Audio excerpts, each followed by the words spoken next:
Good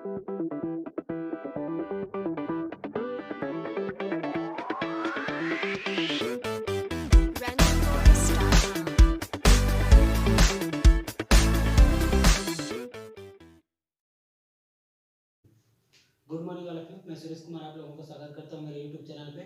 आज हम लोग बात करेंगे BEd fourth semester general schooling society के अंतर्गत यूनिट 5 और आज का हमारा टॉपिक है स्ट्रैटेजीज फॉर चेंज पार्ट 3।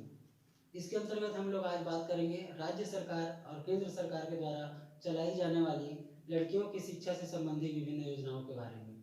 आज का हमारा टॉपिक है स्ट्रैटेजीज फॉर चेंज पार्ट 3। आज अंतिम पार्ट हम इसका देखने जा रहे हैं।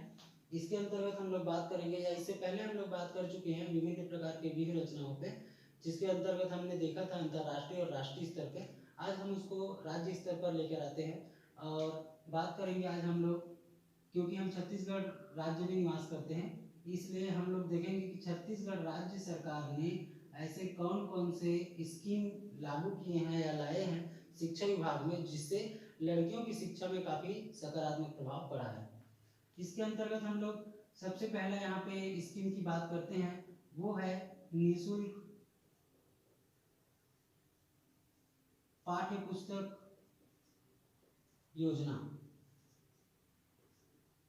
पाठ्य पुस्तक योजना, फ्री टेक्स्ट बुक स्कीम की बात करने जा रहे हैं हम लोग।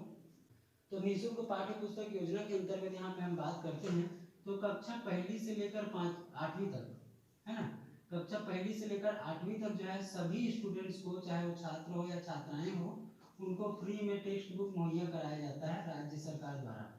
और 9वीं एवं 10वीं कक्षा हेतु केवल बालिकाओं को, जो गर्ल्स स्टूडेंट हैं, उनके लिए ही यह फैसिलिटी है जो राज्य सरकार के द्वारा प्रोवाइड कराई जाती है।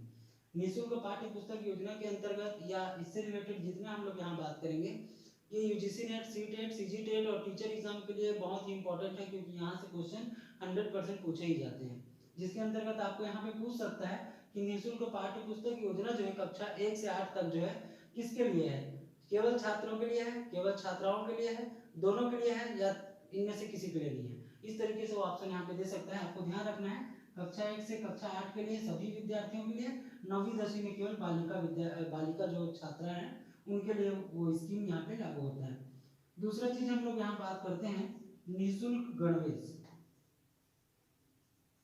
निःशुल्क शाला गणवेश की बात करते हैं। ये योजना भी जो है राज्य सरकार द्वारा संचालित की जाती है, जिसके अंतर्गत कक्षा 1 से 5 तक के बच्चों को, है ना, छात्र छात्राएं दोनों को यहाँ पर निःशुल्क रूप से गणवेश जो है प्रदान किया जाता है। इसमें खास बात यह है कि यह जो है अनुसूचित जाति, अनुसूचित जनजाति, अन्य पिछड़ा वर्ग एवं जो बीपीएल कार्डधारी लड़कियां हैं या फिर छात्र छात्राएं हैं, उनको कहीं ना कहीं इस योजना से ज़्यादा जोड़ा गया है। और ये देखा गया है कि इसका मुख्य उद्देश्य क्या है, ये सभी स्टूडेंट्स के लिए है, कक्षा 1 से 5 तक के लिए। और इसके अंतर्गत ये देखा गया है इसका मुख्य उद्देश्य, यहाँ पे अगर हम बात करें नेट सेट के दृष्टिकोण से, टेट एग्जाम के दृष्टिकोण से, तो जब भी इसका मुख्य उद्देश्य पूछा जाएगा तो इसका मुख्य उद्देश्य है अनुसूचित जाति और अनुसूचित जनजाति की छात्राओं को स्कूल जाने के लिए प्रोत्साहित करना। इसका मुख्य उद्देश्य यहाँ पे है निःशुल्क गणवेश योजना के अंतर्गत। फिर तीसरा योजना यहाँ पे हम लोग बात करते हैं, तीसरा योजना यहाँ पे सरस्वती साइकिल योजना। सरस्वती साइकिल योजना, सरस्वती साइकिल योजना के अंतर्गत यह भी राज्य सरकार के द्वारा संचालित की जाने वाली एक महत्वपूर्ण योजना है, जिससे बालिकाएं काफी लाभान्वित हुई हैं। इसके अंतर्गत हम बात करें तो जो कक्षा 9वीं में जब छात्रा आती है, कौन सी छात्रा, वो अनुसूचित जाति की हो सकती है, अनुसूचित जनजाति की हो सकती है, अन्य पिछड़ा वर्ग का हो सकती है, और बीपीएल कार्डधारी परिवार भी हो सकते हैं। तो ऐसी जो छात्राएं हैं उनको कक्षा 9वीं में प्रवेशित होने के उपरांत राज्य सरकार के द्वारा सरस्वती साइकिल योजना के अंतर्गत उसको साइकिल प्रदान किया जाता है। साइकिल प्रदान करने का मुख्य उद्देश्य यहाँ पे क्या था, पेरेंट्स को जब ये पूछा गया कि आप अपनी बच्चियों को स्कूल क्यों नहीं भेजते हैं, जाहिर सी बात है माध्यमिक स्तर का या उच्च माध्यमिक स्तर का जो स्कूल है वो गांव में ना होकर 3-4 किलोमीटर आगे जो है स्थित होता है, जिस कारण से बालिकाएं अपने आप को इनसिक्योर फील करते हैं। और पेरेंट्स के द्वारा भी यही जवाब दिया गया कि भाई हम जब हमारे खाने के लिए पैसा नहीं है तो हम कहाँ से उसके लिए पाठ्य पुस्तक लाएंगे, कहाँ से उसको शाला गणवेश देंगे, जो स्कूल का जो जो भी मतलब यूनिफॉर्म है उसको कैसे प्रोवाइड करेंगे। और साथ ही साथ आने जाने का साधन नहीं है, हम तो खेत जाते हैं काम करने के लिए, कोई जॉब में भी नहीं है कि उस दिशा में चलो उसको छोड़ दें। तो इन सारी चीज़ों का एक निष्कर्ष निकाला गया कमेटी के द्वारा, और शिक्षा विभाग ने इन चीज़ों को जो लड़कियों के लिए या गरीब छात्रों के लिए, अनुसूचित जाति जनजाति छात्रों के लिए उपयोगी है और मस्ट है, प्राथमिक जो चीज़ें हैं उनको उसने पूरा करने का प्रयास किया है। इसमें ये चीज़ भी देखा गया कि इससे कहीं ना कहीं बहुत सारे इन ऐसे बच्चों का लाभ हुआ है, चाहे वो छात्र हो या छात्राएं हैं, जो कहीं ना कहीं पढ़ाई से वंचित हो जाती हैं आज के डेट में। ठीक है, तो इस तरीके से सरस्वती साइकिल योजना जो है कक्षा 9वीं में प्रवेशित छात्राओं के लिए है, और वो छात्राएं अनुसूचित जाति, अनुसूचित जनजाति, अन्य पिछड़ा वर्ग या बीपीएल कार्डधारी परिवार के हो सकते हैं। इसके बाद फिर हम लोग चौथा बात करते हैं यहाँ पे छात्र दुर्घटना सहायता योजना, छात्र दुर्घटना सहायता स्कीम या योजना। ठीक है, छात्र दुर्घटना सहायता योजना के अंतर्गत अब ध्यान रखेंगे इसमें केवल छात्र नहीं है, इसमें मेल एंड फीमेल कैंडिडेट दोनों आएंगे, छात्र भी आएंगे और छात्राएं भी आएंगे। क्या होता है कि स्कूल जाने के दरमियान या क्योंकि वो स्कूल का विद्यार्थी है, अगर उसके साथ कहीं पे कोई दुर्घटना हो जाती है तो दुर्घटना के अंतर्गत अगर उसकी मृत्यु हो जाती है या फिर वो पूर्ण रूप से अपंग हो जाता है, तो राज्य शासन के द्वारा उसको या उसके घर वालों को 10,000 रुपए की सहायता राशि वहां पे प्रदान की जाती है।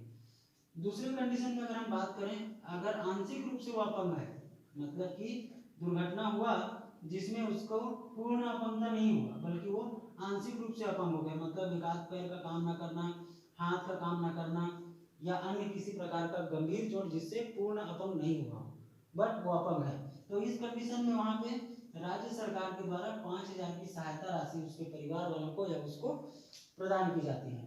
मान लीजिए दुर्घटना हुई और उसमें सामान्य उसको चोट आया है बच्चे को, तो उस कंडीशन में उसके चिकित्सकीय उपचार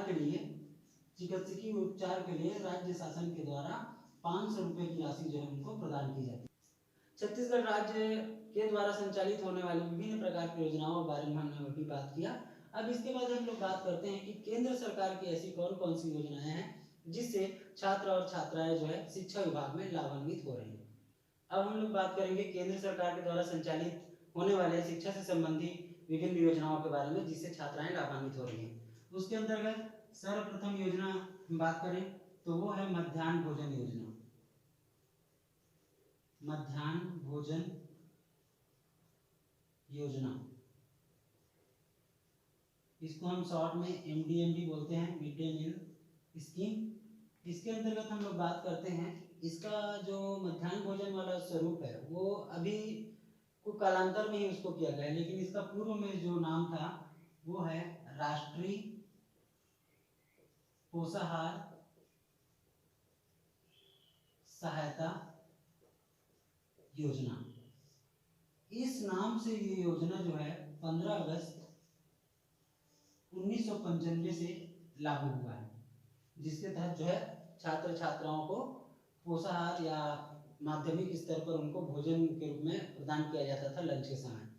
फिर उसके बाद 2007-08 में इसका नाम जो है परिवर्तित करके क्या कर दिया गया, मिड डे मील अर्थात मध्याह्न भोजन योजना। ठीक है, इसके अंतर्गत अगर हम लोग बात करें तो इसका मुख्य उद्देश्य क्या है, तो कई लोग बोलेंगे कि इसका मुख्य उद्देश्य है छात्रों को पोषक आहार प्रदान करना। जी हाँ, आप आंशिक रूप से सही हैं, छात्रों के संख्या में वृद्धि करना जिसके अंतर्गत छात्र और छात्राएं हैं, तो जी हाँ इसका एक ये भी उद्देश्य है। लेकिन मुख्य उद्देश्य की अगर हम बात करें मध्याह्न भोजन योजना के अंतर्गत जो केंद्र सरकार के द्वारा लागू की गई है, तो वो क्या है, नामांकन में वृद्धि करना, छात्र नामांकन में वृद्धि करना इसका मुख्य उद्देश्य है। ये क्वेश्चन यूजीसी नेट में भी आ चुका है, पूछा जा चुका है और इसी से संबंधित क्वेश्चन बनते हैं। पहली बात है कि मध्याह्न भोजन योजना कई लोग इसको राज्य सरकार द्वारा संचालित योजना समझते हैं, लेकिन ये केंद्र सरकार के द्वारा संचालित होता है और इसका मुख्य जो उद्देश्य है छात्रों की संख्या में वृद्धि करना, उसके नामांकन में वृद्धि करना, स्कूल आने के लिए उसको लालायित करना, प्रोत्साहित करना। ठीक है, इसका मुख्य उद्देश्य है। इसके अंतर्गत अभी अगर हम बात करें हाल ही में 2015-16 में केंद्र सरकार ने इसके लिए 8,900 करोड़ रुपीस जो है शिक्षा विभाग को मध्याह्न भोजन के लिए प्रदान किया है। ठीक है, इसके बाद फिर हम लोग बात करते हैं बालिका प्रोत्साहन योजना के अंतर्गत। दूसरा है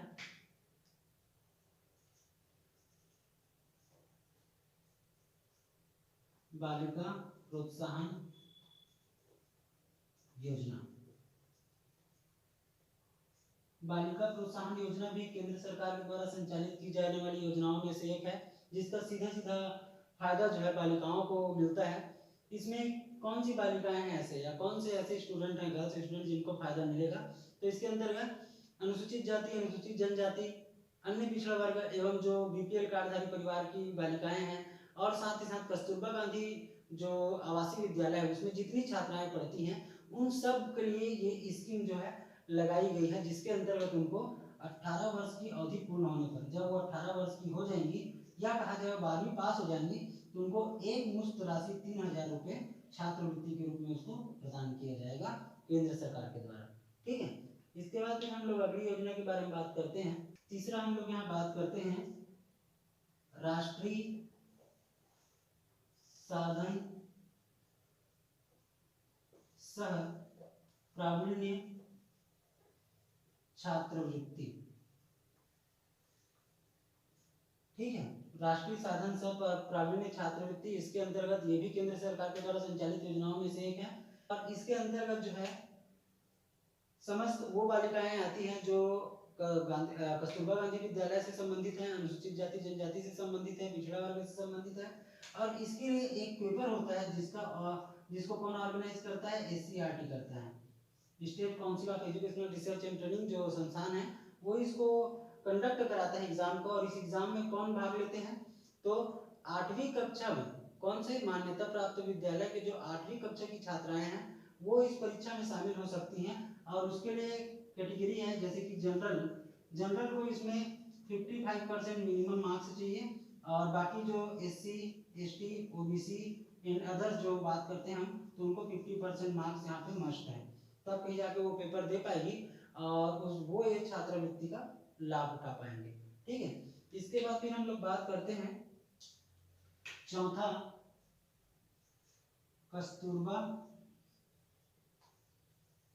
गांधी आवासीय विद्यालय। आवासीय विद्यालय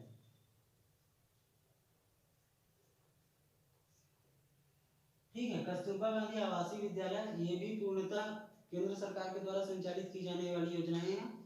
इसके अंतर्गत जो सुदूर अंचल में जो पढ़ाई से कहीं न कहीं दूर हो चुके हैं या शाला त्यागी बच्चों में कन्वर्ट होने वाले हैं, उन सारे बच्चों को, छात्राओं को जो है एक ऐसा आवासीय विद्यालय या परिवेश दिया गया है जहाँ पे उसको न केवल पढ़ाई लिखाई बल्कि खान पान और साथ ही साथ उसको व्यवसायिक निर्देशन भी वहाँ पर दिया जाता है। वर्तमान में अगर छत्तीसगढ़ के कॉन्टेक्स्ट में बात करूँ तो 17 डिस्ट्रिक्ट में लगभग 93 जो कस्तूरबा गांधी आवासीय विद्यालय है ना, उसका संचालन शुरुआत में किया गया था। और यहाँ पे न केवल उसका स्टडी मतलब पढ़ने लिखने की बजाय यहाँ पे व्यवसायिक निर्देशन भी उनको प्रदान किया जाता है, जिसके अंतर्गत हम अगर बात करें तो उनको सिलाई कताई कढ़ाई बुनाई इत्यादि चीज़ों की जानकारी भी उनको दिया जाता है। ठीक है, इस तरीके से हमने देखा कस्तूरबा गांधी आवासीय विद्यालय के बारे में। इसके बाद फिर हम लोग अगले स्कीम की तरफ बात करते हैं। तो 5वें नंबर पे यहाँ पे एक स्कीम है जिसको हम लोग बोलते हैं नेप जेल स्कीम। नेप जेल जो स्कीम है ये ऊपर का जो हम लोग बात कर रहे हैं पहली कक्षा से 12वीं कक्षा के लिए है। नेप जेल जो स्कीम है वो प्राथमिक शिक्षा से संबंधित है, प्राथमिक शिक्षा से संबंधित है। और इसका मुख्य उद्देश्य है जितने अधिक छात्राएं इसमें अपना नामांकन करा सकें। मतलब एलिमेंट्री एजुकेशन से ही कई बालिकाएं जो है शिक्षा से वंचित हो चुकी हैं। तो नेप जेल का मुख्य उद्देश्य यही है कि उनको प्रारंभिक शिक्षा से जोड़ना ताकि वो आगे की शिक्षा प्राप्त करें और अपने नामांकन में जो है वृद्धि कर सकें। ठीक है, इसके अंतर्गत अगर हम बात करें तो ऐसे विद्यालय या ऐसे जगह जहाँ पे बच्चे जो है पढ़ाई से दूर हैं, ऐसे टोटल इन लोग 74 विकास खंड में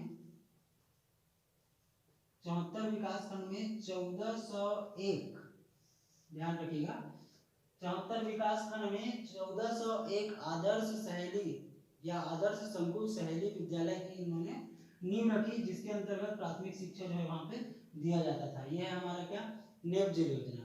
इसी प्रकार से अगर हम बात करें तो केंद्र सरकार के द्वारा अन्य और बहुत सारी योजनाएं चलाई जाती है, जैसे कि मॉडल स्कूल की स्थापना, साक्षर भारत कार्यक्रम, RMSA विद्यालय वाला, जैसे कि ये कस्तूरबा गांधी और नेपजेल का जो संचालन है वो कौन करता है, राजीव गांधी शिक्षा मिशन के तहत वो किया गया है। तो ऐसे बहुत सारे केंद्र सरकार द्वारा और राज्य सरकार द्वारा चलाए जाने वाली विभिन्न योजनाएं हैं जो कहीं ना कहीं छात्राओं को लाभान्वित कर रहे हैं, उनकी संख्या में भी काफ़ी इजाफा हुआ है और कहीं ना कहीं वो शिक्षा के मुख्य धारा से जुड़ गए हैं। साक्षर भारत कार्यक्रम का भी वही उद्देश्य था, शिक्षा के मुख्य धारा से जोड़ना। नेपजेल का भी मुख्य उद्देश्य है शिक्षा के मुख्य धारा से जोड़ना। तो इन सारी चीज़ों को हमको देखना है और समझना है, यहाँ से सारे एग्जाम में क्वेश्चन पूछे जाते हैं। आगे की ऐसी कक्षाओं के लिए मेरे साथ बने रहिए। आप लोगों का बहुत बहुत धन्यवाद।